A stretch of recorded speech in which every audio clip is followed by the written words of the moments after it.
Madhav entertainment के नव नव ऑडियो वीडियो सबसे पहले देखबाक लेल हमर चैनल के लाल बटन दबा के सब्सक्राइब करी आ घंटी के निशान के जरूर दबाओ। भाग है मन कमल फुलायल मंगल में दिन आजू है पाहुन छायल मंगल में दिन आजू है पाहुन छायल धन धन जागल भाग है मन कमल फुलायल धन धन जागल भाग है मन कमल फुलायल मंगल में दिन आजू है पाहुन छायल मंगल में दिन आजू है पाहुन छायल।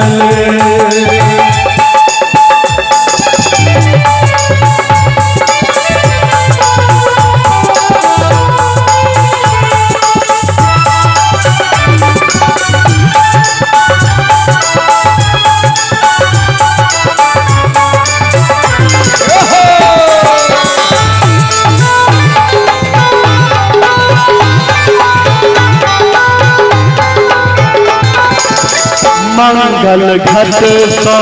द्वार सजाउल मंगल घट सो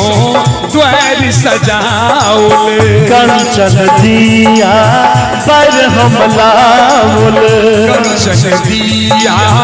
पर हम लाउल काठलहार गुलाब है हिनका पहिराउल काठलहार गुलाब है हिनका पहिराउल मंगल में दिन आजू है पाहुन छायल मंगल में दिन आजू है पाहुन छायल।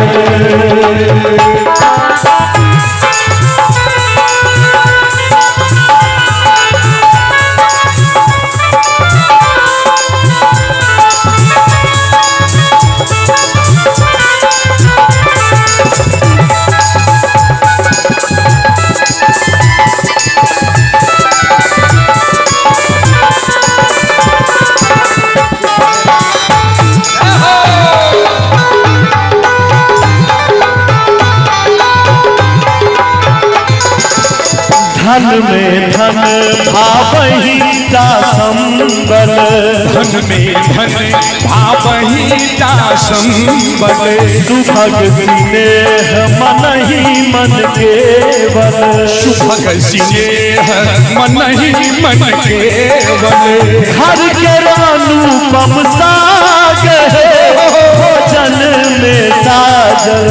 घर के अनुपम साग है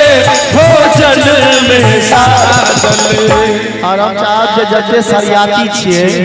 एक बार अतिथि के स्वागत में ताली नहीं बजा देबे, एक बार दोनों हाथ उठा कर ताली बजा के सब बोले मंगल में दिन आजू है पाहुन छायल मंगल में दिन आजू है पाहुन छायल। अपू भैया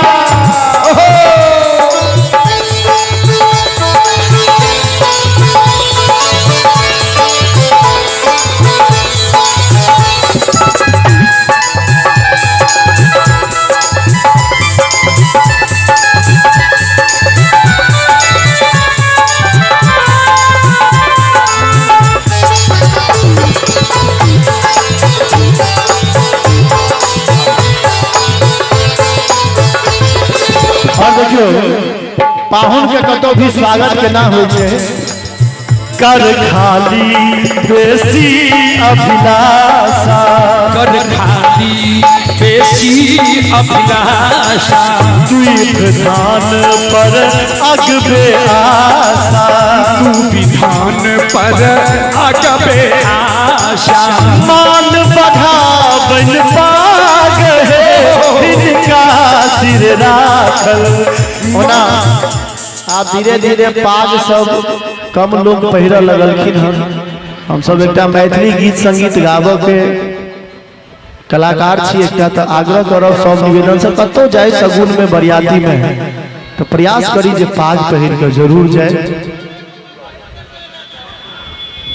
श्रुति झा और श्रुति झा जी के तरफ से 501 रुपया का पुरस्कार भेटल, हमरा सब कलाकार के तरफ से बहुत बहुत धन्यवाद। मान बढ़ावन पाग हिनका सिर मंगल में दिन आजू है पाहुन छठ आयल, मंगल में दिन आजू है पाहुन छठ आयल, मंगल में दिन आजू है पाहुन छठ आयल, मंगल में